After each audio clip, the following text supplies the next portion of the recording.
Welcome everyone to another episode of OnForm, brought to you by Formfunction, hosted by Duel of Doves with Luke and Omar.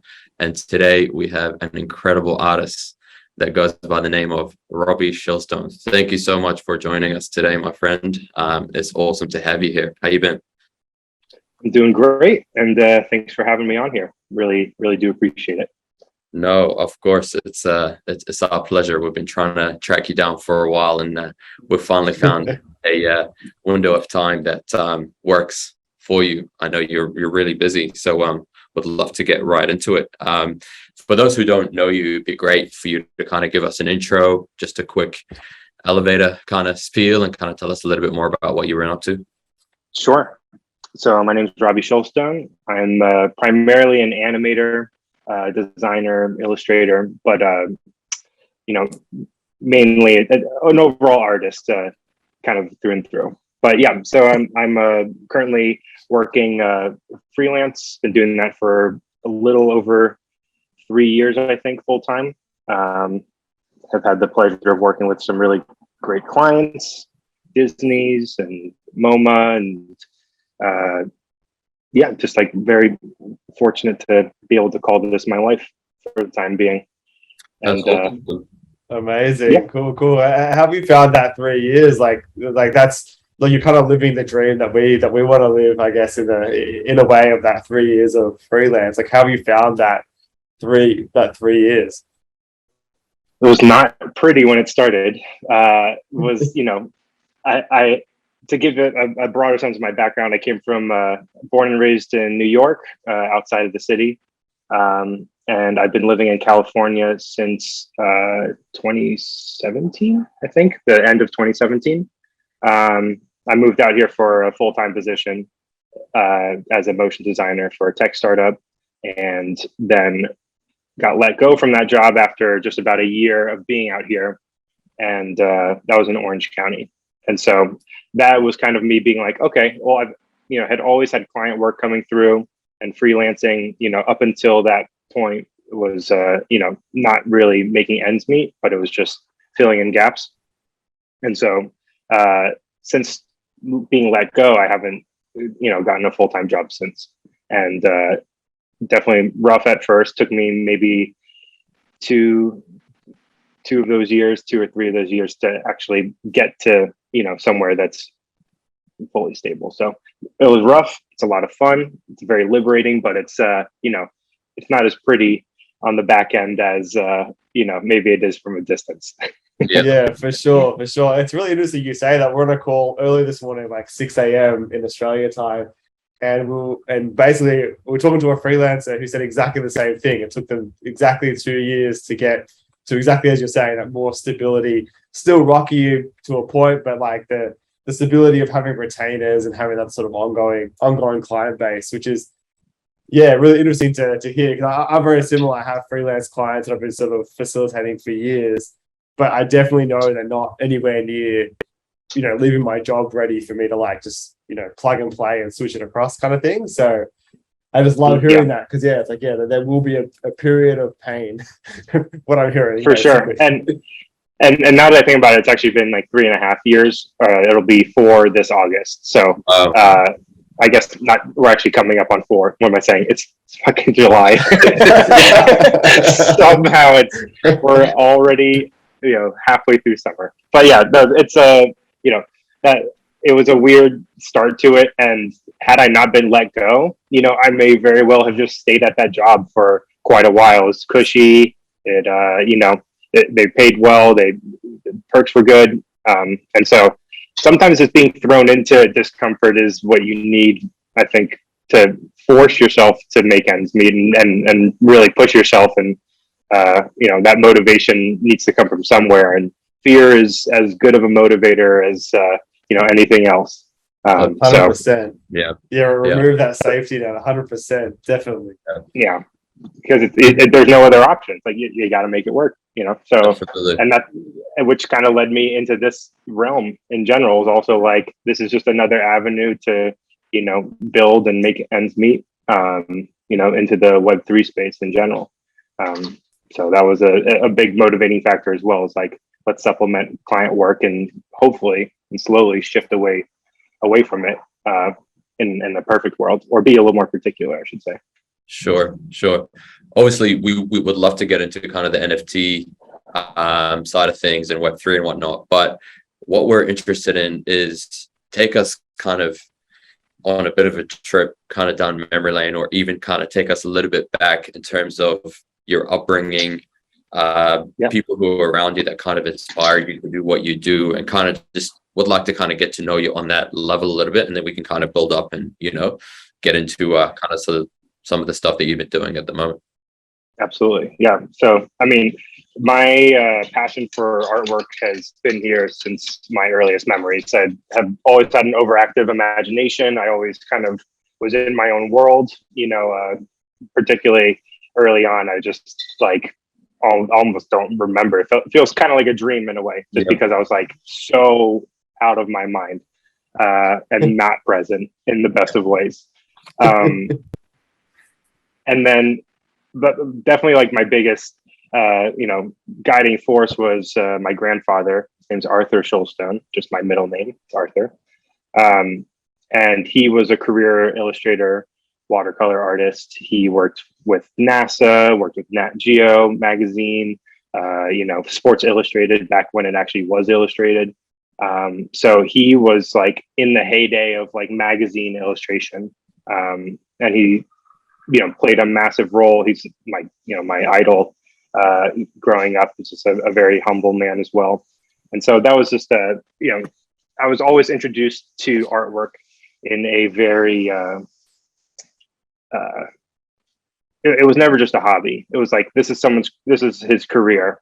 It was something that was taken very seriously. That was always admired by, my parents as well, having been, my dad was his son. So, he also has a great appreciation for it. And so I had always been pursuing it. They, would send me to cartooning classes as a kid, seeing that I had a really strong affinity for it. And throughout middle school and high school, I knew pretty much every single year what class I was going to take to get to, the highest levels within a public school system. And then by the time my senior year came around, my dad was kind of just like, so you're going to art school, right? I was like, yeah, I think so. Like, it was never really a conversation. It was kind of like, just like, obviously, like, what else would you do? And, I played sports in high school. I was a basketball player. I'm like 6'1" and so it was a little peculiar as far as like the high school dynamic, where kind of playing a little bit more of a not jock, but just like a sports centric lifestyle, and balancing that with artwork, which I feel like now later in life, still playing basketball, but a lot of great lessons learned there about just discipline and just like staying on top of your shit. And holding yourself accountable for things that are your responsibility. But yeah, that was just like a really seamless transition out of school in high school into college. I went to university in Richmond, Virginia at VCU, which is Virginia Commonwealth University. And it's not perhaps a more recognizable art school within the States. Everyone thinks of RISD, they think of even NYU or Parsons. I grew up outside of the city, so a lot of people would have assumed that I would go to New York City for school. But yeah, because of this like kind of more broader interest than just the art world, my parents and I both agreed that getting a little bit more of a university experience would have been cool. And they had a great basketball team, and also they have like the #1 public art college in the country. So it's not, it's technically a public or a state school. So yeah, there's that aspect of it. And I think had I felt like a big fish in a small pond in a way, and particularly in college, that I think is actually a beneficial thing, because I didn't feel as inclined to like compare myself to other people around me. In a way, I felt like I had an advantage, or just felt, capable while I was there, and not competing with like world-class talent. in one way, like if you were to go to a massive school. And so yeah, I just plugged away there. It was mainly a design, and it was called communication arts was my major, and more or less was like design, layout, composition, but illustration, figure drawing. It was a very drawing centric, and so that was a I think an interesting background to come then to my work now. And they didn't really have a animation program at the school. They had like some 3D design classes and where you're learning software, but most of my 2D animation is self-taught in one way, shape, or form. Doing using software that's not traditional for animation pipeline, which led to a more distinct style, I think, inherently, just because you're using different tools. So, and the tool will inevitably impact the final product. So yeah, it was.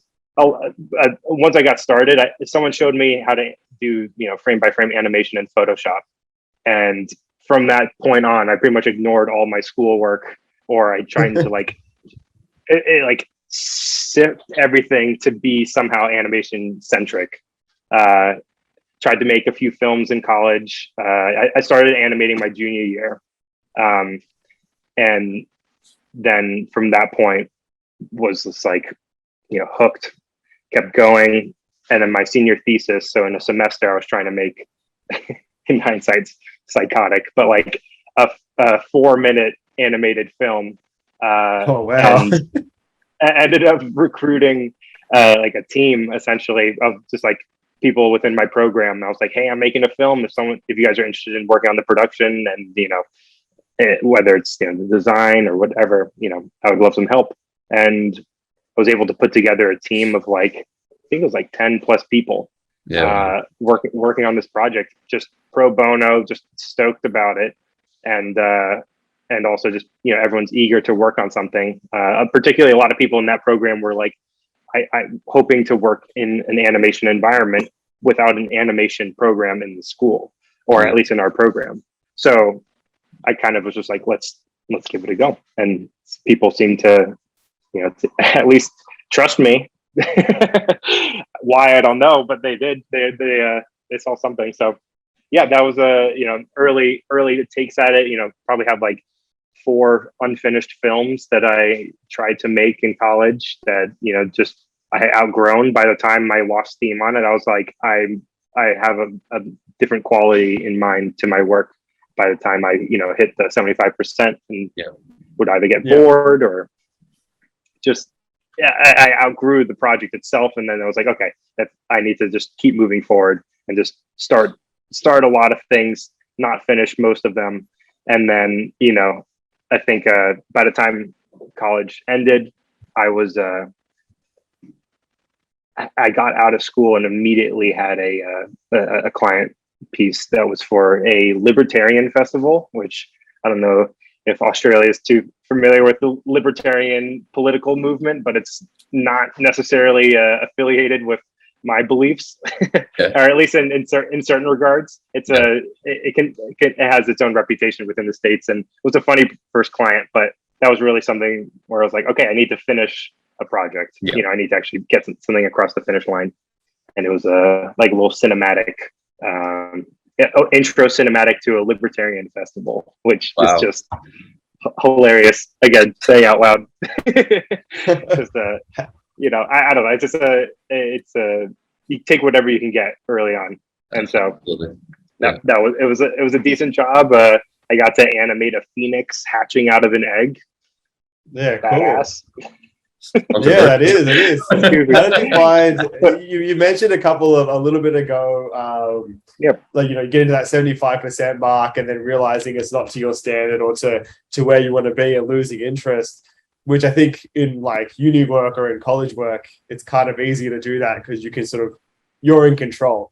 But with that sort of client, that first taste of client work, did you experience at that 75% mark? Did you experience anything like that, or were you like, no, this is it? Like, I love this phoenix. Like, you know what I mean? Like, what was how'd you get through that whole phoenix hatching out of an egg? I think I had enough anxiety about getting paid for work to put into my work and finish the project off. I was like, I need to finish this. That was, and as time has gone on, learning how to unlearn rushing a project is its own burden of just being like, okay, I have more time, I'm getting paid more. I should, dedicate even just more attention to this. So that was just, but yeah, it wasn't as particularly with like schoolwork. There's clear end dates in mind, like you're at the end of the semester or the end of the deadline that the teacher gave you or whatever it might be. And so I feel like those, once we hit those and the film or the project wasn't completed, I would usually just be like, okay, like that was the line. I got this far. What did I learn? What should I do differently? And, and actually getting a sense for how long it actually takes to make something. Because until you really throw yourself into it, you just don't. You have no, and each project's also different for a variety of reasons, whether you have help on it or the length of it or the style demands more time. So that was like, again, a ton of just learning curves and adapting on the fly. What's great to hear is that it seems like you've matured beyond your years in your journey, in terms of kind of understanding who you are as an artist and kind of gaining confidence as you go, especially going back to what you mentioned earlier about having a chat with your dad about going to art school. Just like, well, that's a given. Like, that's what I've been doing my entire life. That's what I'm about to do. And it seems like you're in a stage where it's just like you're throwing yourself at things, but you're also being very calculated, right? Like in terms of what's actually going to get you to that next stage, in terms of reaching that next goal. So that might be a kind of a good segue to kind of talk a little bit about where you're kind of heading, or what's that, that target that you set for yourself. Sure. Not like today, essentially. Like, where's that target set? Yeah. It could be as far away as yeah, for sure, man. Absolutely, we all do. I think it's like it's as big as really however far I'm willing to look into the future. But I anticipate it to be I want to bring back 2D animation to in a mainstream way, in a way that's like just consumed in a way that's maybe previously was. And I feel like if people have an idea of what 2D animation is and what it had been, and I'd like to kind of rewrite that script a little bit, or just kind of add a new polish to it. And that's the grandiose legacy, but then, as far as like the immediate future, would love to really be making films that are just as particular to me as possible in terms of my tone, design. I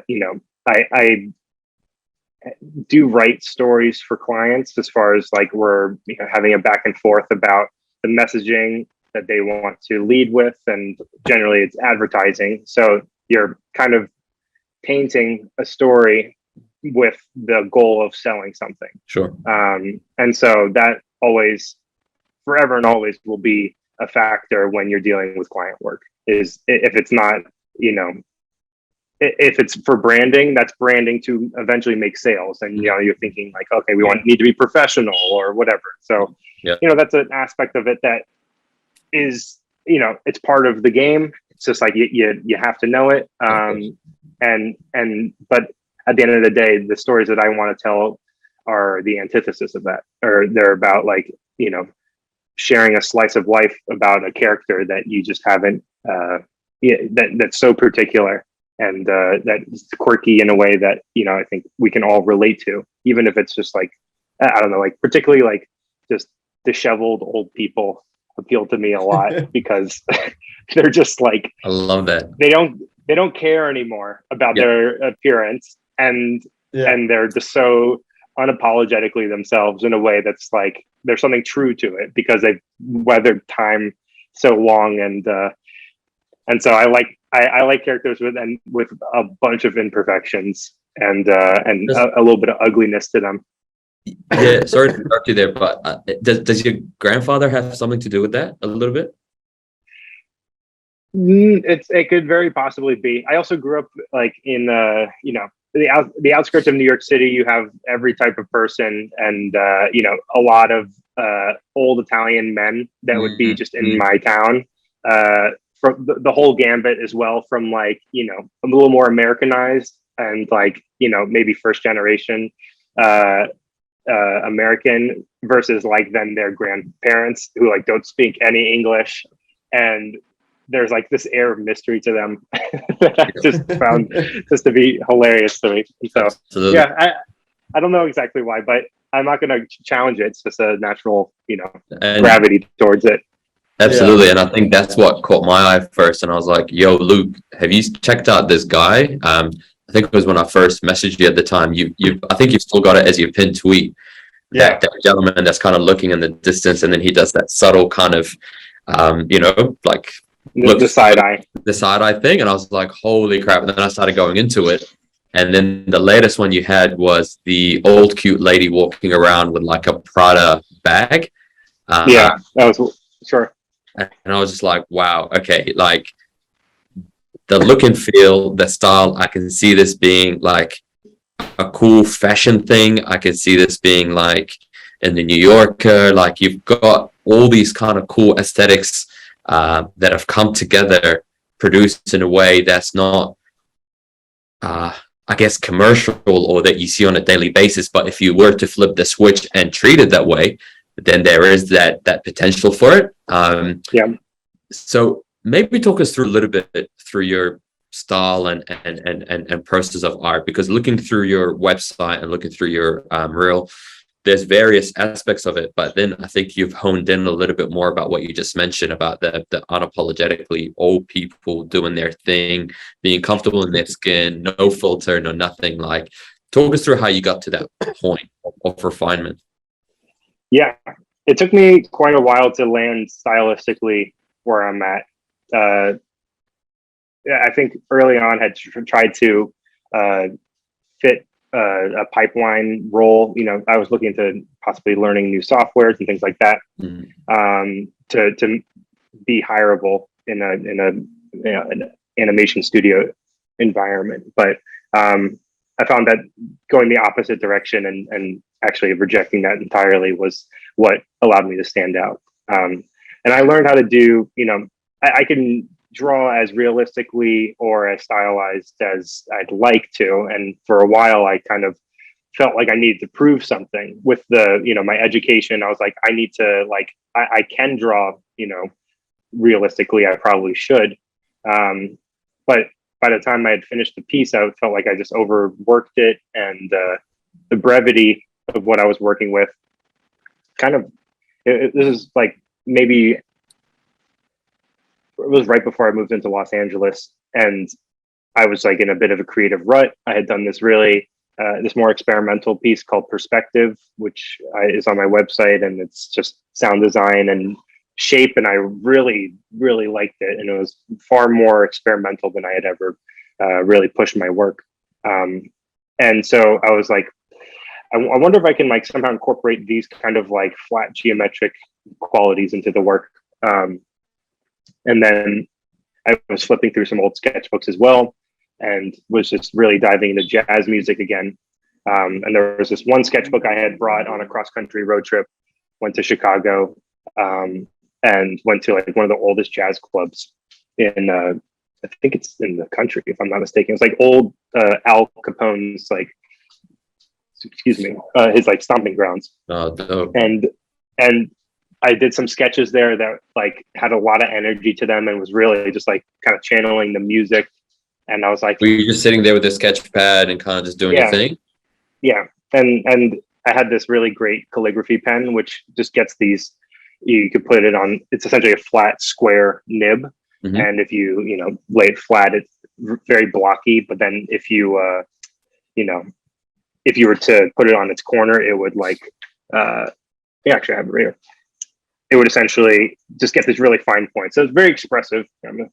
Oh, wow. Yeah, cool. It's like, and that's like maybe like a centimeter wide. So it's just like this really fun pen. to play with, and I like the expressiveness of the line work. I like the movement that was in it as well. And so I was like, let me like blend that like perspective based, shape driven, work, and then let me add some expressive line work to that. Mm-hmm. And then I landed on I did 3 pieces in like maybe an hour or two of a drummer, a trumpet player, and the saxophonist. And if you scroll far enough back, you'll see it's like the very first piece in the style that I shared. Love that, man. I love it. Jazz is a big inspiration of mine. I love jazz music. Played in the background all the time, like when I'm typing up stuff. So I can definitely identify with that. Yeah. Yeah, and it allows for like a freeness of mind. Like it's not constrained.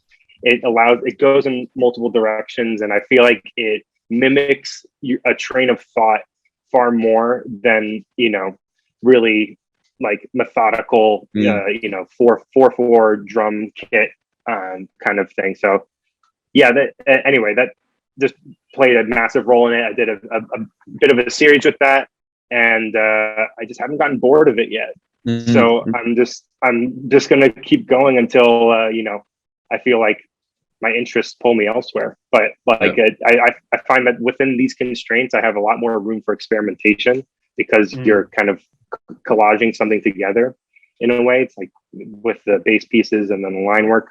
I feel like there's room for me to endlessly like play with the variables of this visual equation.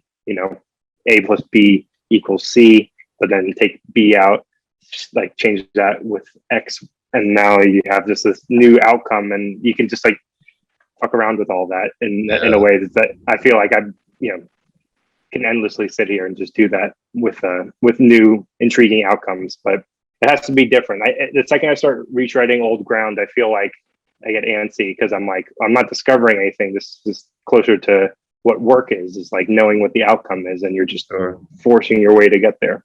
So that's a really good way to put it. That's a really good way to put it. Sorry to cut in, but that's like knowing the outcome does make it feel like work because you're just like executing at that point. To go back a slight little bit though, in that moment where you use that like really cool centimeter like thick pen and you were drawing those, I think you said 3 different characters.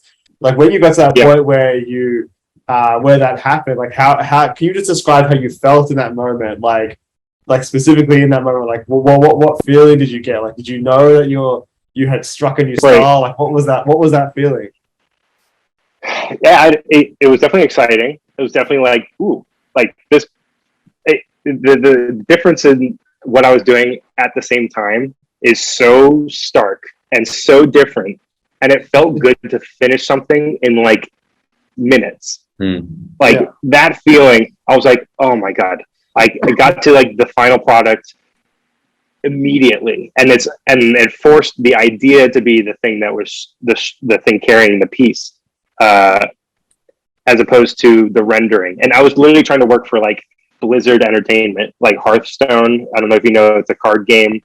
I was like, I play that game, frequently, and I was like, yeah, maybe I'd want to work for this. So I was doing these like fantasy portraits with like it's just so opposite end of the spectrum as far as like where my work is now. And so and that took a week to complete each character, and then in a social media world you share that and it just kind of putters out, and no one engages with it, and you're like, I just spent a week on this shit, and this is not sustainable.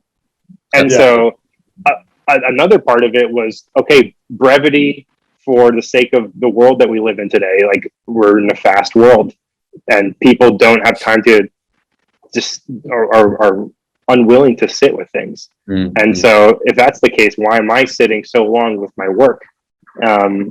And if I have, again, I can get bored or get to my 75% of a piece and be like, and move on from it. So, it's important for me to have something that I can hopefully finish quickly, and be able to just see it to the end and feel like, cool, I made progress, and what's next, right? But in that moment, I don't know if it was like, if I knew what I was getting myself into, because I was like, because it's still different. Even that first few images are quite different than what I'm, even doing today, or, the side eye piece is, quite a big jump from just that one point. And so I felt like it took me a little bit to really polish the style into even what it is today. Yeah. But yeah, again, it's just more of like just still having an interest and a way to experiment with it that, I haven't lost my energy with it. So I'm just going to continue rolling. Yeah. It's interesting how you describe that, and how, like, from what sounds simple in terms of shortening that, time span from beginning a piece to the end of a piece, but it sounds like, I guess, just to throw some words in there, it sounds like in reaching that simplicity of your new style, you created a new style that you can output quickly, but in reaching that simplicity took a chunk of effort. So, like, you get to reap the rewards now, but it doesn't sound like it was that easy just to get to that point. Like, you have to go through a few things to get to that style kind of thing. And with the minimalism in general, like, when that is the case, then each part of the piece then carries so much more weight, right? And so I can, like, if it's one shape and line work, it's like, if you swap out that shape, it's going to be a completely different piece, and the color of it, right, as well as the texture, and then the line work, right? I think that even if the final product looks simple, it could still take a while to get to that. You could do the line work 5 times over, and then you finally land on the piece. So then you find the character that's in there. And so it has to, things carry more weight and then are just more important in that way. So, it's a strange thing to, like, recall, just because, you're not thinking about it too much when you're in the process. You're just like, all right, what's new today? But it also seems like you're still excited about the process. You're still excited about what this thing means, or what it looks like, or what it can be, which is awesome. It's not like, oh yeah, cool, I found my style. No, like, I'm still pushing this medium to see where I can take it to. Totally. Yeah, I think you need to carry that in order to, like, I was saying this, my friend manager, his name's Brian, and he's oh man, what was I just gonna say? It just blipped out. Again, that was like your PFP just now when you did that look. Yeah, true. It's just on the tip of my tongue. What was it? Oh man, this is gonna bother me. I was saying something along the line. Your friend, man, Brian. So your manager, I don't know what the hell he was saying. Manager and friend Brian, what were we talking about before that? We were talking about we were talking about pushing the media innovation of the style. Yeah, pushing being excited to push the style. Right. This is what I was going to say. Yes. For the love of God, the piece Side Eye, right, was a piece that kind of really launched my career in a lot of ways. It went viral on Instagram and TikTok, and that led to this massive influx of people and client work, and have been kind of riding that momentum ever since.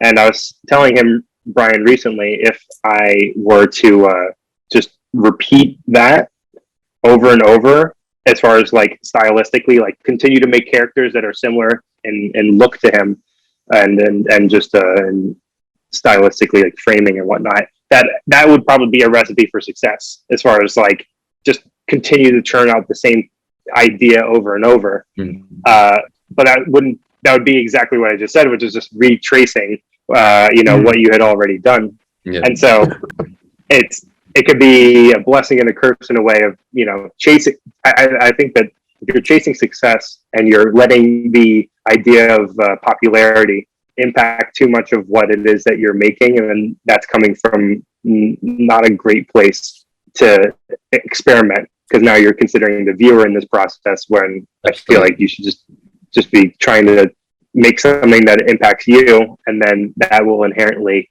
resonate with someone out there. And that's a great segue into how do you distinguishing between client work and responding to a brief, as opposed to just freestyling and producing something for yourself, friends, or even NFTs? How do you kind of draw the line in the sand to go, all right, this is these guys, I shut the door, now I begin this, and vice versa? How do you go back and forth? That line has been blurring as of late, which I think is a good thing in general. Like, the more I get to experiment within my own realm for people, they're starting to come to me for my style, which now is, I think that sounds like a pretty good situation to me. But that's also it can be a complicated thing, and I was hesitant to do it for quite a while, because I wanted to have something that was mine, that I felt was individual, and was kind of premium as far as like the things that I offer, because it was so unique to me. But the first piece that I did that was really me for someone else was a music video with the band Finkel, and which we put up on Formfunction actually, and broke up the whole music video into each segment of the song. And that was me being like, okay, I'm gonna, give my own stylistic choice, and my unique, tendencies, to this project. But previous to that, I was like, either just wouldn't offer it and be like, okay, we're doing a whole passive art direction for every single project. I don't care, what it is. It's like, it's going to look different than the previous one. But I also recently wrapped a project with Apple, and they came to me to animate essentially each artist on a music video or music showcase. And that was also giving my style, and they came to me for that as well. So luckily that line is, a little less, distinguished, but I feel like at some, there's a hesitation to just hand it over first thing. Yeah. And I think I was going somewhere with that, because what you produced for Apple Music, was it for Juneteenth? Yeah. And you had some amazing like rappers in there, because Luke and I are like hip hop heads, so that was kind of like, I was trying to spearhead into that. Can you talk us through that a little bit, if you don't mind, just kind of what that collab meant and what the goals were, because it's 100% your style, but it's someone else is flying the flag on your behalf, if that makes sense. Yeah, right. And so that felt like a great opportunity to push me as an artist in one way, just as far as like giving my style over, and quite a big stage, I'd say.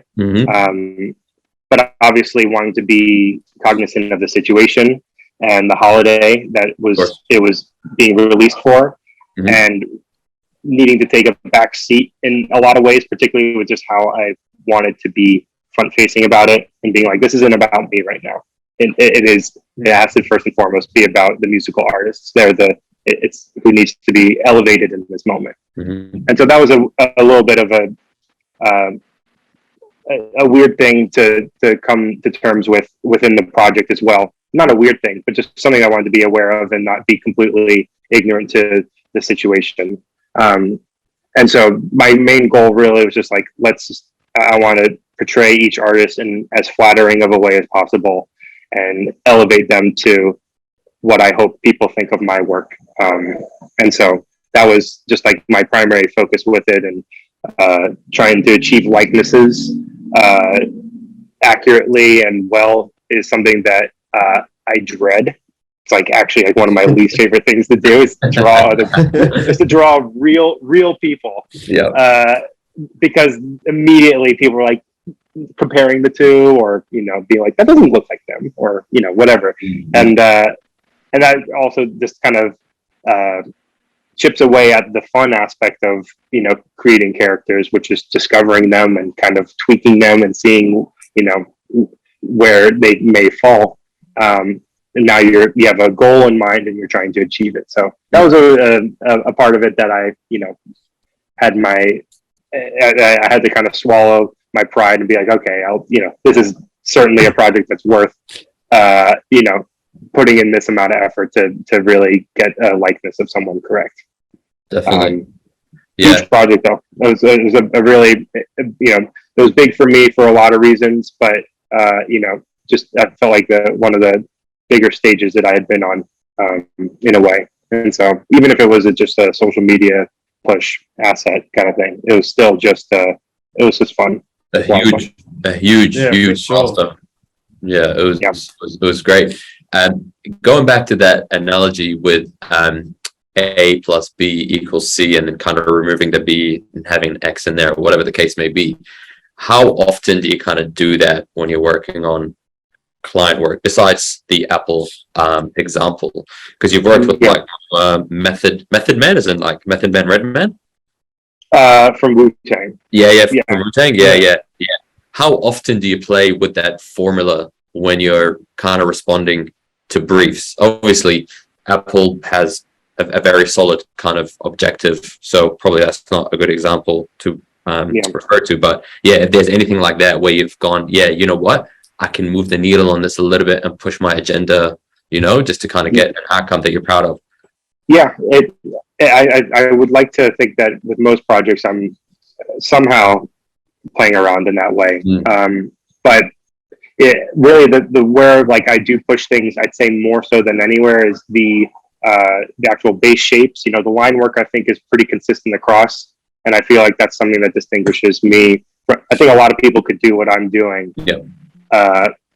In terms of like the design of the shapes and whatnot, but the actual drawing is what I went to school for. It's what I feel like I actually hang my hat on a little bit more, and so that tends to stay a little more stationary. I might change the actual stylistic choices, simplify the line work to the point where it's almost abstract, or then push it to the opposite end and be quite detailed, akin to side eye, or something like that. That's not that detailed, but you get the idea. There's a range of how. But then, as far as the shapes, my grandfather, for a short time he experimented a lot with collage work and within his own client work, and he would make his own papers, and he would dye them and like kind of just make a mess, and then he would tear those and place them, and then he would sometimes, on occasion, even draw on top of it. And those were obviously the pieces subconsciously, not even thinking about them when I kind of made the style, but then looking back on that and being like, holy shit, this is like. And then there's one piece actually that's like eerily similar, to the point where I don't think I had ever even seen it, and it was like it was almost as if I had.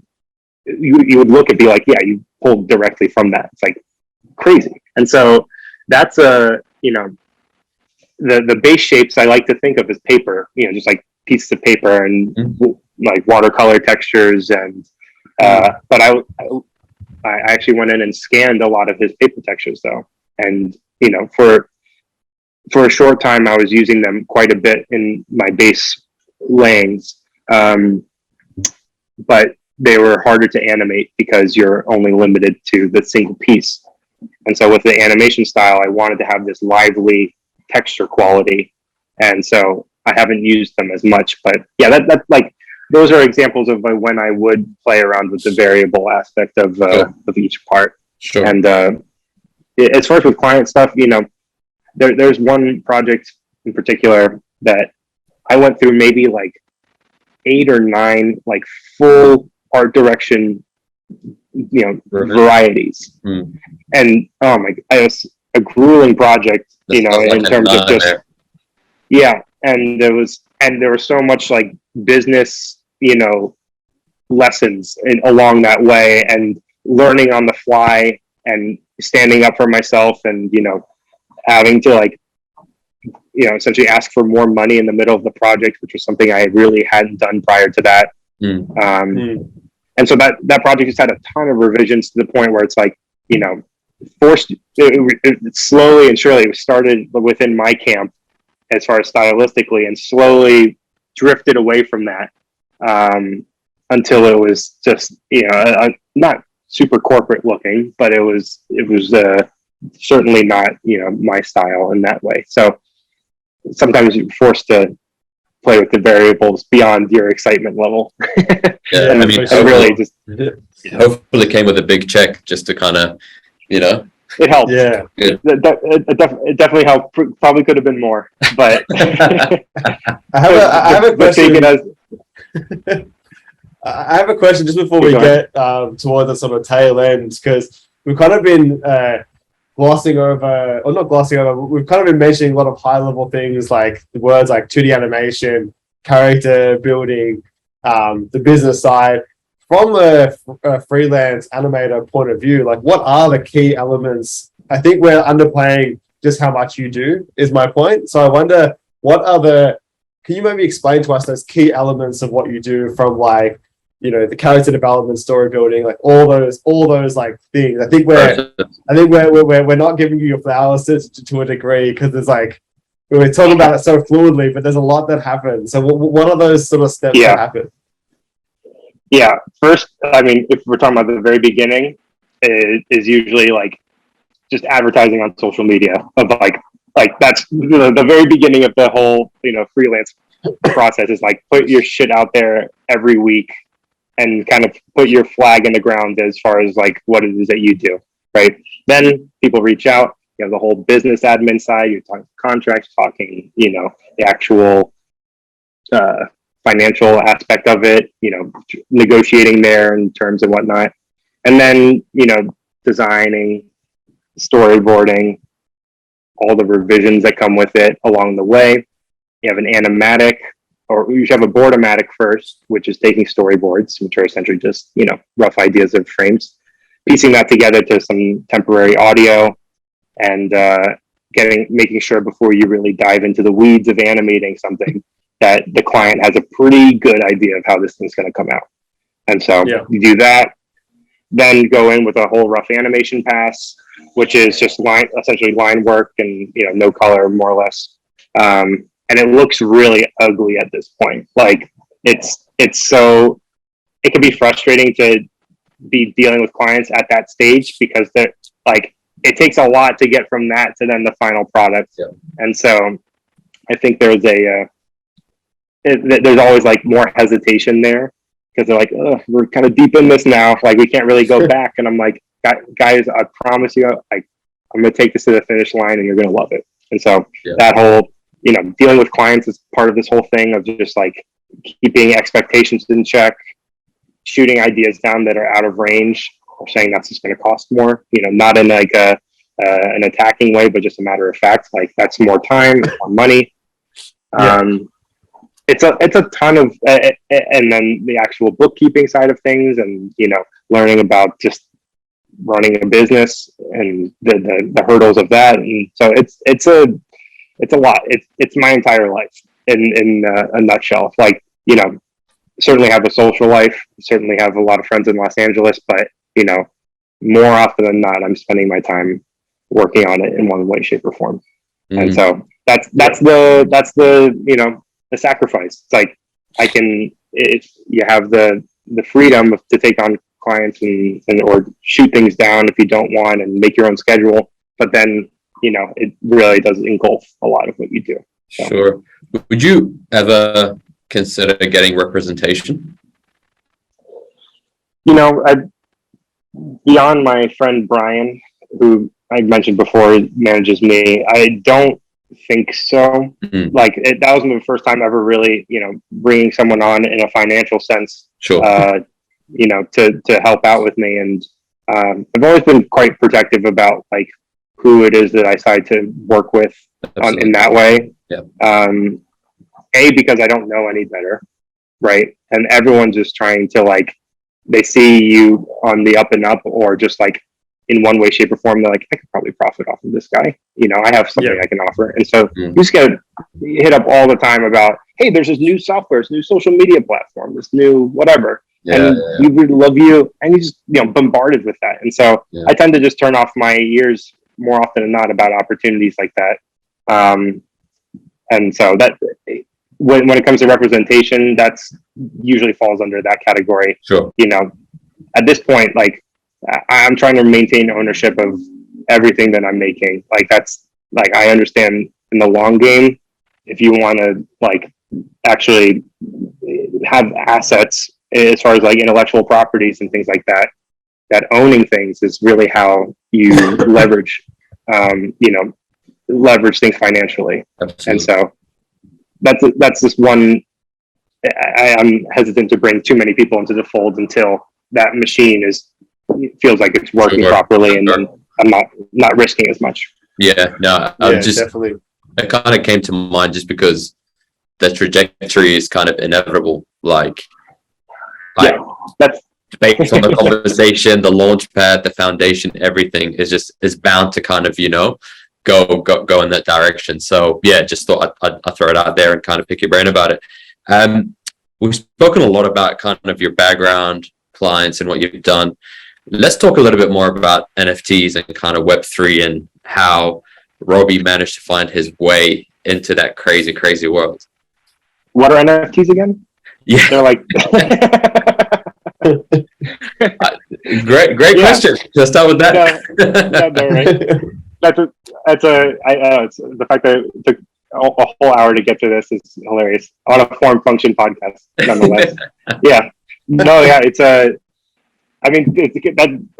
To go off of what we were just saying about owning things and maintaining ownership, like that's the ticket, right? And so this is a means of doing that for animators and digital artists in a way that just has never been the case. And so, we're in a digital asset world now in a lot of ways. You don't own a video game, disc. You just more often not have it downloaded onto your platforms and whatnot. I think I'm very excited about the technology aspect of it. I was a little hesitant to jump into it.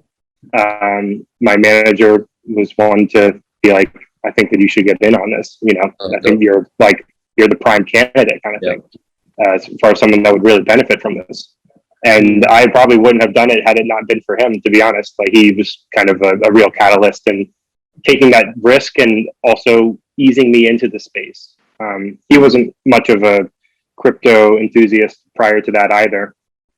So we were learning a lot really quickly. We were just like interested in it more than anything. And then really what kind of got things going. So we made a wallet. We made a Twitter, because I wasn't on Twitter prior to that. I love that. Yes. I made an account. Yeah. And I just had no footprint there. And so, and then literally because of that, then people saw the wallet and saw that we were interested in the space, had, someone reach out about the Method Man piece, which was my genesis piece within the space, dropping this collaboration with Method Man and producer J. Ralph. It was a really, insane project. It was completely out of thin air. They just reached out and we were like, hell yeah. None of us had any NFT experience, I think, at the time. No one was really, in the know.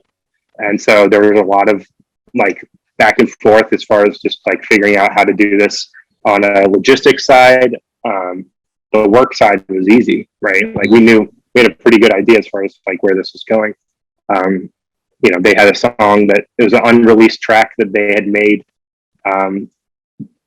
You can check out the piece that I think that the full story on there, but essentially it was this producer, J. Ralph, and Method Man had met 25 years ago, or I think, and they met at Def Jam Records in New York, and in a hallway. And at the time, J. Ralph had a cassette player, and he just started popping in tapes, and Method Man just started freestyling on top of his beats, and someone caught it on video. And so essentially then the song that they made, which was more recently, because I think J. Ralph worked on the Wu-Tang documentary or the adaptation, and they made that song, and that was the track that accompanied the piece. And they're like, do you want to make a piece for this? And so obviously it was like, yes, would love to. And I'm a hip hop head myself. I'm a music head, period. But I'm for the confidence that I need on a shitty day or whatever, hip hop always fits that pocket.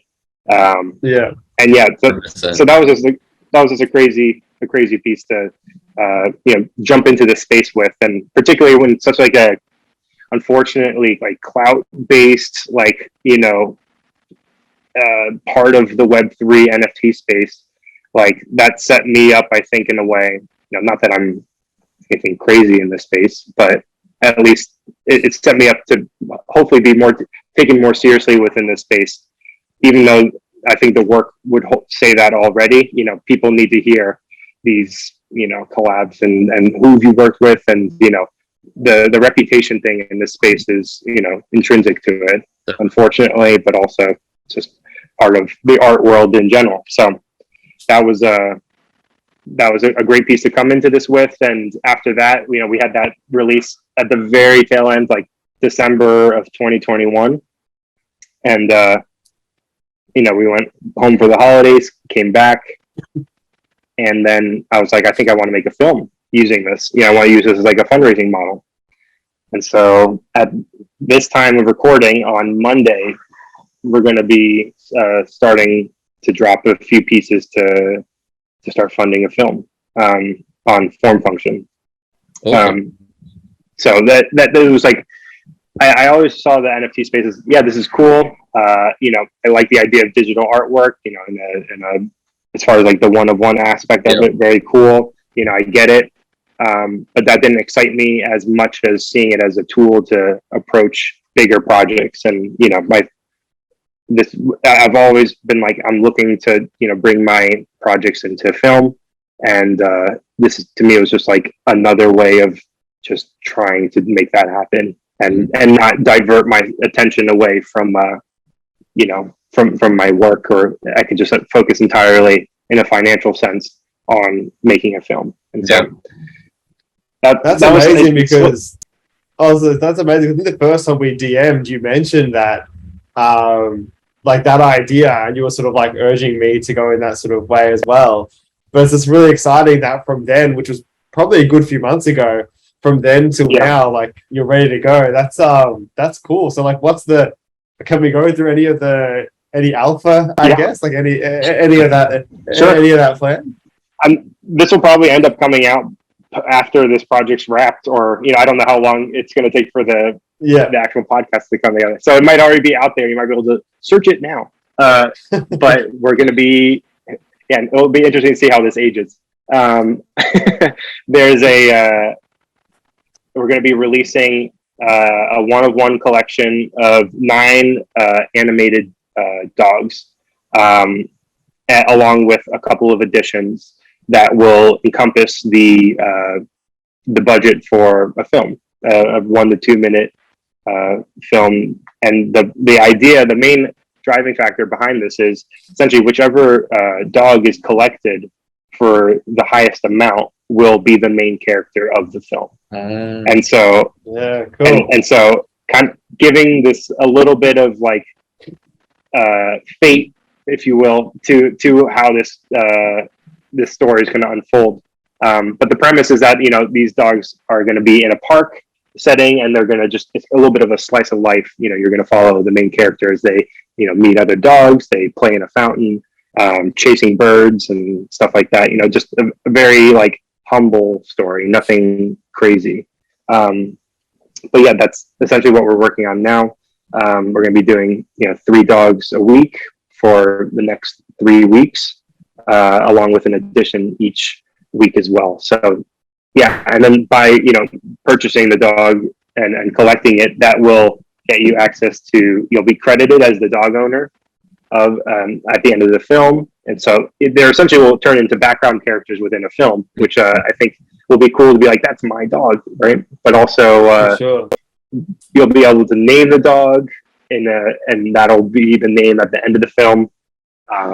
You'll be able to get a little behind the scenes access, so you'll be able to, we're going to be writing the story together essentially. And I have an idea as far as where it's going, but the story will be different based on whoever the main character is. And so, just trying to think of ways to like interact with the audience and with collectors in a way that's more than just Kickstarter, right? Because Kickstarter to me is, is essentially the same idea currently, as far as just crowdsourcing and funding. But to be involved in that process and to receive updates on the project, to put your 2 cents into a project, I think is something that a lot of people would value. As far as like, particularly animation's such a niche entertainment, way for people to really interact with it beyond just being a fan of it is pretty seldom.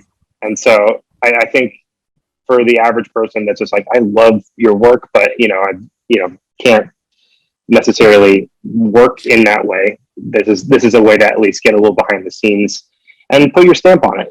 The idea being, hopefully, we're going to take this film and try and take it to film festivals, hoping to build it up a little bit. Yep.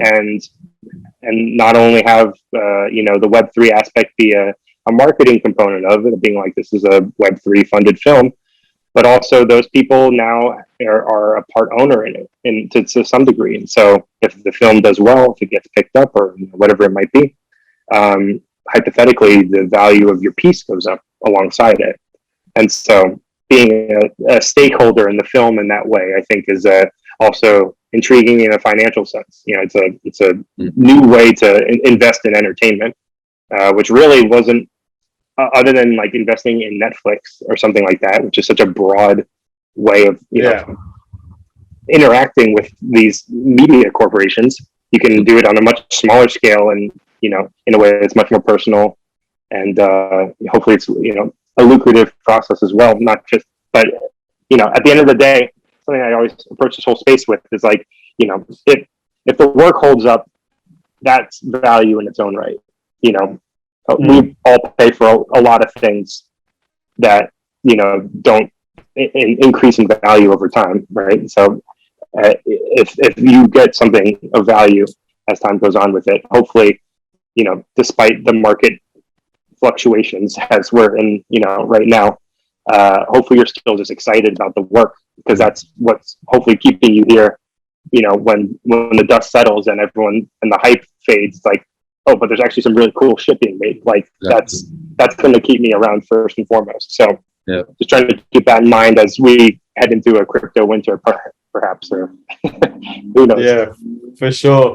I love that idea in its entirety, but in particular, my favorite part, which ties into what you mentioned earlier around when you draw the lines that you create, how they create, I guess, a bit of a system that you can then express through.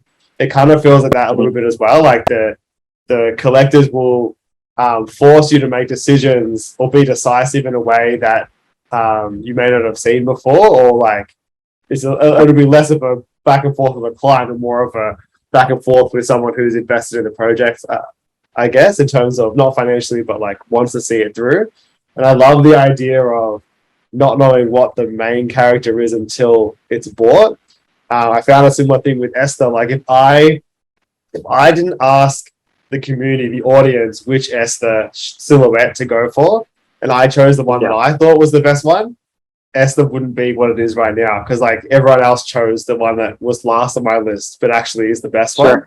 So it'd be interesting to see how that, how the taste of the collectors comes through in this as well. And hopefully, as you say, they want to really add to the story and, help name it and write it. And I can only see good things at the end of this.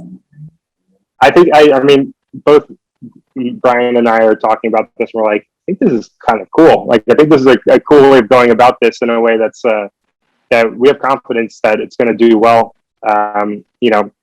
Keep expectations pretty low overall within the space, just so you don't get upset. But, we think it's going to at least get funded, and to what degree, and, however much attention we can give it based on that, so be it. But you need to be improvisational in the moment when approaching the whole story, and that exploration and the unknown is essential to this whole thing. So I think it keeps me on my toes as well. Like you were saying, you're like, oh, or the character that I made, I could tell you again, probably because this will be out. We have a pug character who's like super goofy, derpy, waddling, and like, would never be the main character in a film. ever, just because it's essentially like the comic relief. Like if you were to include it in a cast of characters, it's like it's the one that like has no depth to it. It's just dumb and excited, right? And but then if we could flip that and be like, no, that is the main character. How does the world look through their eyes? I think that holds a lot of potential because at the end of the day, I believe that everyone has a story worth telling. Like from the old grandma, to the young, child. And so if I actually believe that and I want to practice what I preach, I should feel comfortable making every single character deep enough to explore for a minute and a half or so. Yeah, I love the simplicity of the story. The end to end seems very simple, but then if you delayer it, like, hold on, there's actually a whole nother paradigm to this in terms of where it can go, the power and the opportunity giving to people that will collect these as well, that, being involved in it. Yeah, it's amazing. And I think this is what's great about this entire space, is that uncertainty is good. Not knowing where to go is a good thing, because you're kind of rolling with the punches. You have an idea, you have a guideline, but you're kind of rolling with the punches, and that's right. Okay. There's nothing to be fearful of, because the outcome will still be great regardless of how it may appear.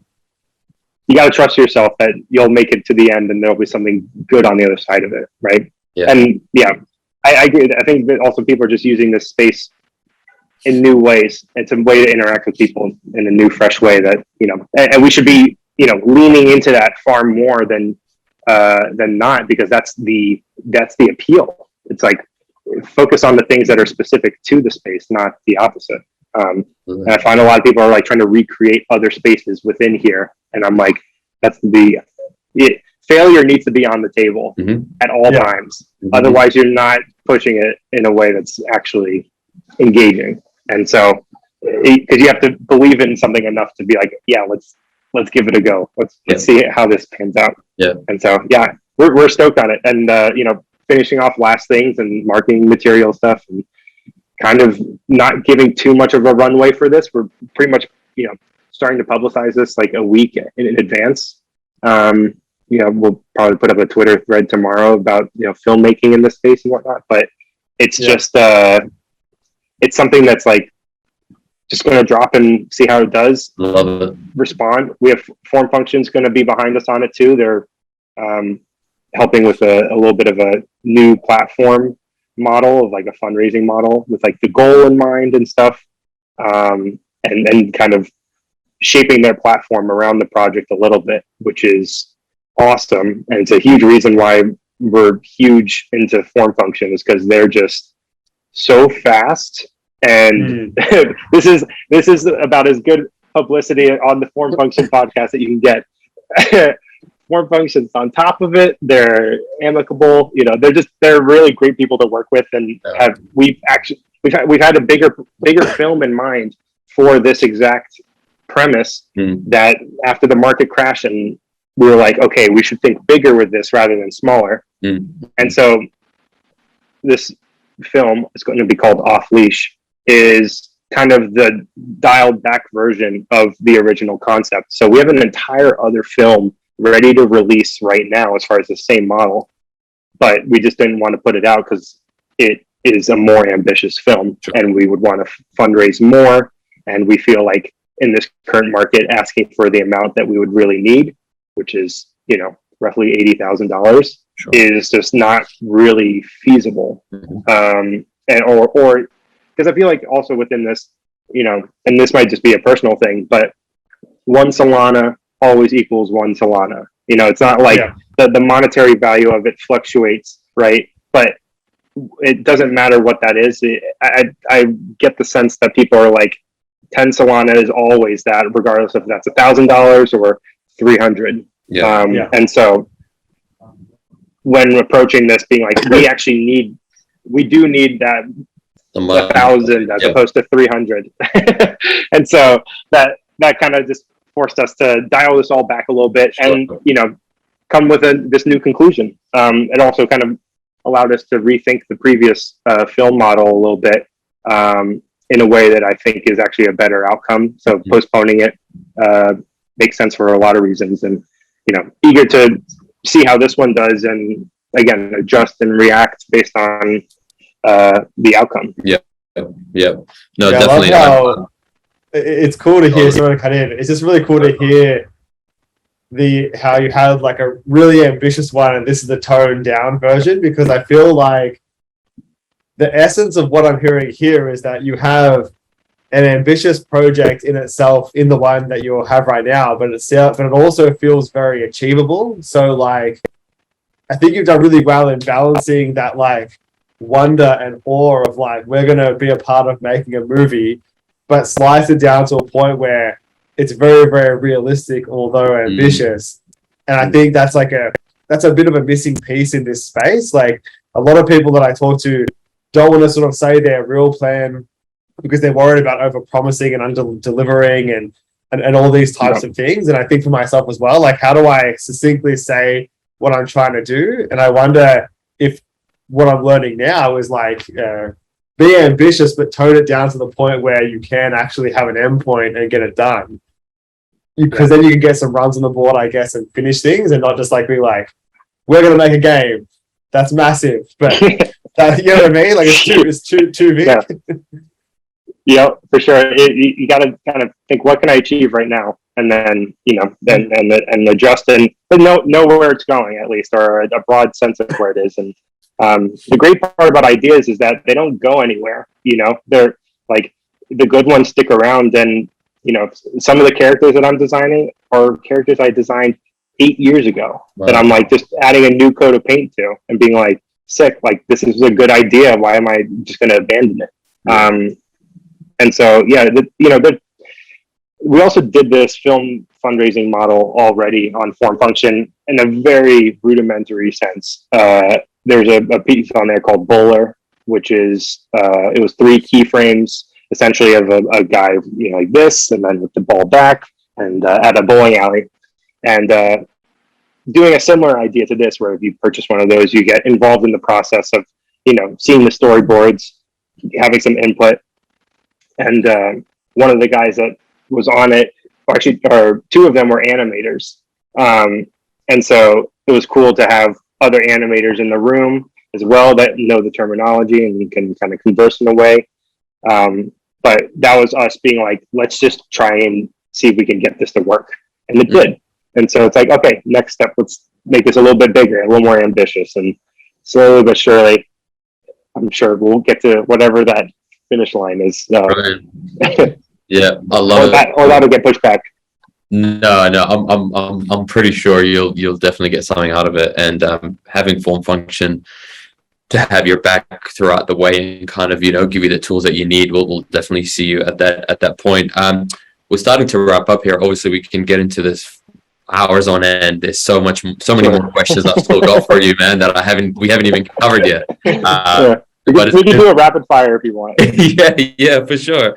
Definitely, we'll need a part 2 to this. Sure. One of the things that we usually ask artists is kind of based on their experiences to date. If someone's looking to kind of come into this space and truly expose themselves and kind of be vulnerable with sharing their work and their art, and perhaps getting it exchanged for money and cryptocurrency, what advice would you give that person who's wanting to kind of dabble in this space? Yeah, I think when I jumped into the space, it was very haphazardly. It was kind of I was thrown into it from that Method Man project. That I got invited over to Formfunction by someone who was actually part of that Bowler piece, who ends up collecting a bunch of my pieces, which is very nice of him, and he's a really great guy. His name's Julian. And I didn't really have a project in mind as far as like how to use the space. And I would treat the space in that way. I think you can certainly put work up as one of ones, and just say the work's good enough to want to own it, and you believe that I'm going somewhere, right? And there are those people, and that certainly works. But I feel like having a sense of a little bit bigger picture of a project idea, almost like starting a company, which is kind of crazy and a little anxiety inducing because you want to do it as well as possible then. But that would be one piece of advice. But also, the debate between Ethereum and Solana will forever and always be here, at least for the foreseeable future. And for those that, from my brief experience in the space, I would say Solana has a much stronger community as far as like people wanting to interact with one another. It's a little bit more of like internet culture-y in that way, I would say. Ethereum obviously is larger sums of money being exchanged, but there's no risk to trying Solana out as far as I'm concerned, because there's just no mint cost. And so we literally or there's no gas fees really, or minuscule. And so I would, if someone is coming into the space, I would recommend they start there almost just for that reason alone. And because people are more engaged in a way and seem to be around for the artwork. I'm probably going to regret this at some point because, in a month, I'm about to be exclusively Ethereum for some reason. And whatever, Oh, the whole space, right. The whole space changes constantly. Yeah. And so, but at some point also just focus on the work. Like that's that is all going to fluctuate and change and be chaotic, and all of the, shit posting of the market crashing and whatnot. It's like, yeah, that's going to be there, but just kind of keep an indifference to that and think on it a little, but be primarily focused on just putting out good stuff and change often. Change up your strategies, try things out.